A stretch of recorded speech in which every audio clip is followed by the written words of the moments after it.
ఇవాళ ఉల్లిగడ్డ పెసరపప్పు వండుతున్నా. పెసరపప్పు నానబెట్టిన, ఒక 10 నిమిషాలు అయింది నానబెట్టి. స్టవ్ వెలిగించి గిన్నె పెట్టి నూనె పోసిన, ఒక 2 చెంచాలు అంత పోసు గింజలు వేసిన, కరివేపాకు, ఉల్లిగడ్డ వేసిన,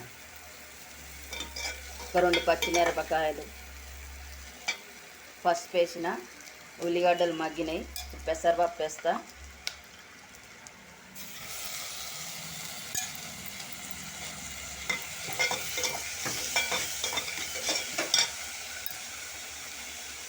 పెసరపప్పు మెత్తగా ఉడకొద్దు, పుల్లలు పుల్లలే ఉండాలి. అట్లయితేనే టేస్ట్గా ఉంటుంది. జీర మగ్గినాక ఈ కారము, ఈ ఉప్పు వేస్తాను. కొంచెం ఎసరు పోస్తా.